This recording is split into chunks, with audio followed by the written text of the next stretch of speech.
Vamos dar continuidade à nossa videoaula da disciplina de software livre. Nós estamos apresentando o aplicativo da Google Forms. A gente já viu qual era o nosso objetivo, a gente já fez a apresentação do Google Forms, já mostramos como funciona a interface de acesso ao Google Forms, como criar um formulário, e nós vimos todas as 10 diferentes maneiras de criar uma pergunta. O que a gente vai ver agora é como personalizar o meu formulário e como configurar o formulário. Então eu vou voltar aqui para o meu formulário, para o meu exemplo de formulário, e agora a gente vai ver como que eu posso configurar o meu formulário. A gente criou um formulário vazio, tinha aqui adicionamos um título, uma descrição, já tinha uma pergunta, adicionamos 10 perguntas de formas diferentes, todas as possíveis, e agora o que a gente vai ver é esta opção aqui, personalização do tema. Quer dizer, cores, tipo de letra e assim por diante. Então, as minhas opções de temas, elas envolvem, por exemplo, escolher um cabeçalho. O que é isso? Ele vai colocar aqui em cima do formulário uma imagem, e aí eu posso escolher essa imagem. Quando eu seleciono escolher imagem, ele abre esse diálogo, e ele tem aqui uma série de temas, por exemplo, trabalho e escola, ilustrações, aniversário, festa, casamento, tem várias opções de temas.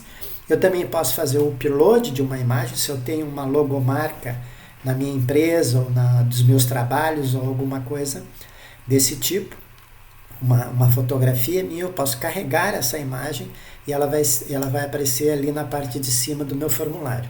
Então, digamos que a gente esteja fazendo um teste de uma aula de química, eu vou selecionar essa opção aqui e vou inserir no meu formulário. Quando eu faço isso, ele automaticamente carrega e coloca aqui em cima uma imagem, que é aquela imagem que eu escolhi.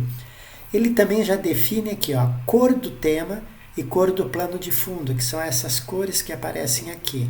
Então, olha aqui, ó, tá vermelho, é essa cor do tema. Se eu mudar para marrom, ele muda aqui e muda essa opção aqui, ó. Vermelho, marrom, azul, azul claro.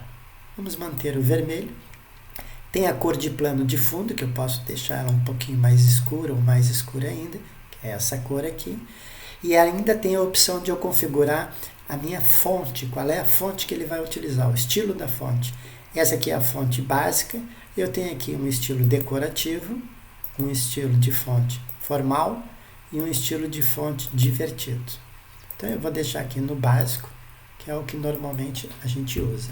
Então estas são as minhas opções de configuração do tema. Eu posso configurar essa figura, as cores do meu formulário. Feito isso, a gente vai para a próxima etapa, que são aqui as configurações do formulário, quer dizer, como ele vai funcionar quando eu estiver trabalhando com ele, quando eu compartilhar ele com outra pessoa ou quando eu enviar ele para os alunos. Então, se eu clicar na opção de configurações, ele vai me aparecer este quadro de diálogo, ele tem aqui a aba geral apresentação em testes, e aí aqui eu vou apagar aqui e explicar cada uma dessas opções da configuração geral. Então, coletar endereços de e-mail. O que significa isso? Quando eu faço um formulário, eu encaminho ele para as pessoas e as pessoas vão responder esse formulário. Então, se eu selecionar esse item, ele vai coletar o endereço de e-mail da pessoa que está respondendo. Por que isso é importante? Porque muitas vezes eu preciso receber uma informação e preciso entrar em contato com as pessoas. Então, eu vou entrar em contato com a pessoa através do e-mail dela. Essa segunda opção aqui é recibo de resposta. O que significa isso?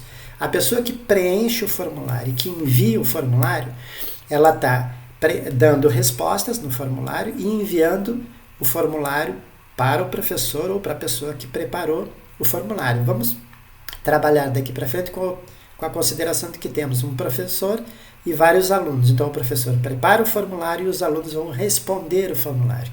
Então, quando eu ativar aqui essa opção recibo de resposta, significa o seguinte: quando o aluno clicar em enviar formulário, ele vai receber uma resposta. E aí tem duas opções aqui. Se ele precisa confirmar que quer receber a resposta ou se ele sempre vai receber a resposta. A minha sugestão é essa configuração aqui. Sempre colete o e-mail, sempre emita um recibo de resposta para quem emitiu a resposta e de tal forma que ele sempre recebe uma cópia do formulário. Então, quando o aluno respondeu o formulário, veio uma resposta para o professor e vai uma cópia para o e-mail do aluno, de tal forma que ele tem o formulário que ele enviou. Isso é bom para o aluno e é bom para o professor.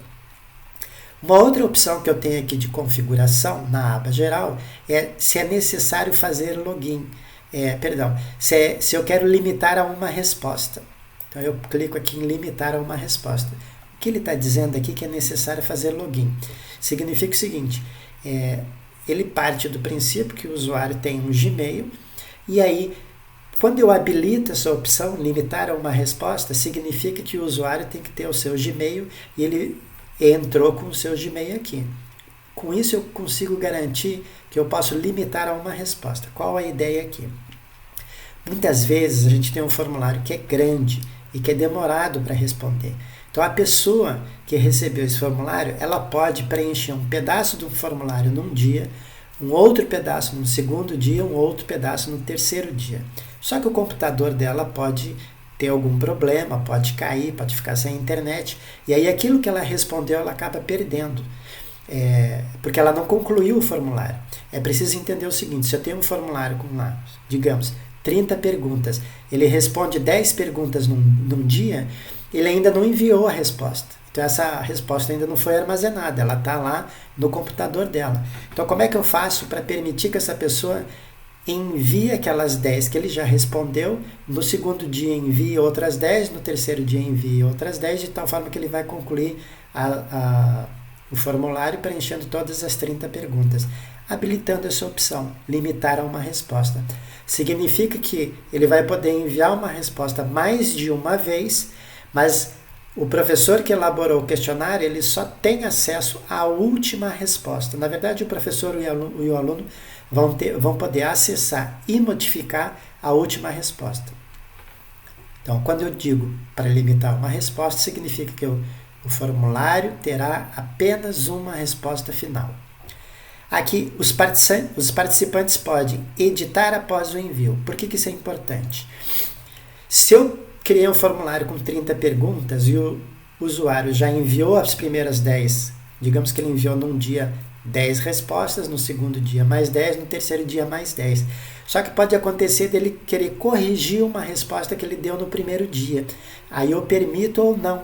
O professor é que decide se ele vai poder corrigir ou não uma resposta que ele havia dado. Então, quando eu ativo essa opção, editar após o envio, significa que o aluno pode enviar as respostas e depois ele pode corrigir e enviar novamente. Essa última opção é ver gráficos de sumário e respostas. A gente vai ver posteriormente que o Google cria para mim um sumário que inclui gráficos com as respostas que foram dadas pelos alunos. Todas as respostas das perguntas e um resumo dessas respostas e gráficos. Se eu ativar essa opção, eu estou permitindo que o aluno que enviou uma resposta veja esses gráficos. Então, normalmente, numa relação professor-aluno, a gente não permite. Porque senão o aluno vai ver informações de outros alunos. Eu não quero.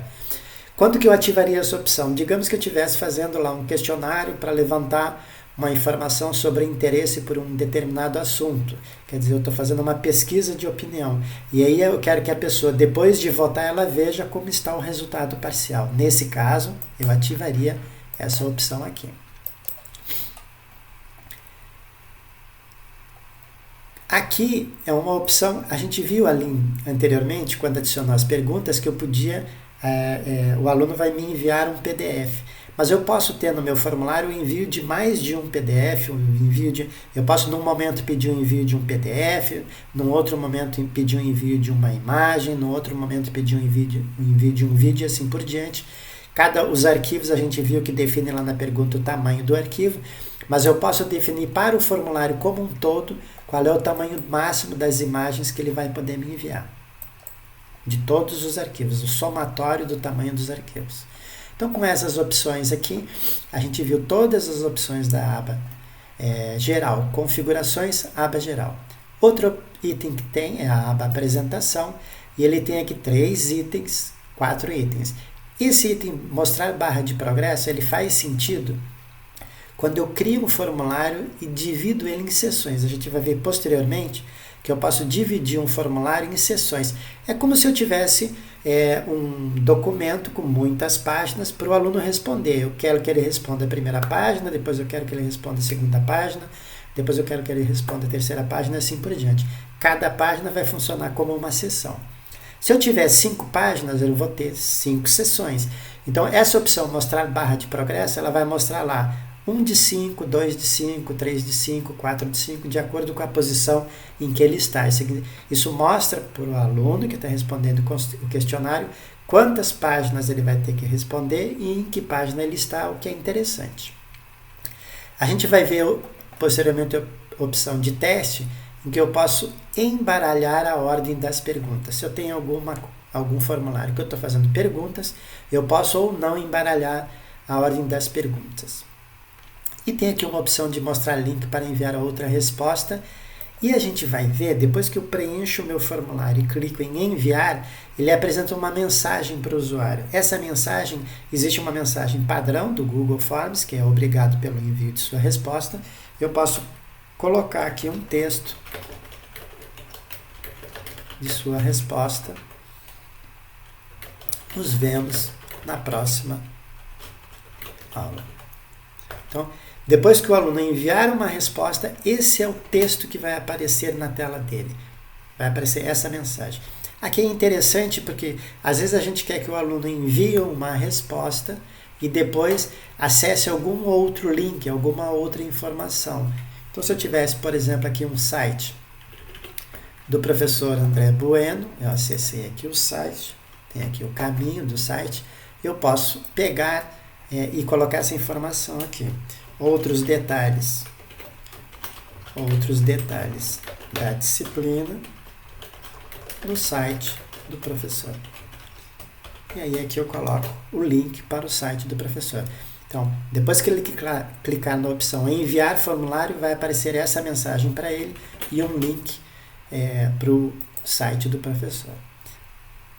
A opção de teste a gente vai ver numa videoaula separada. Vou salvar o meu formulário e a gente já fez a configuração tanto do tema quanto as configurações específicas de nosso formulário.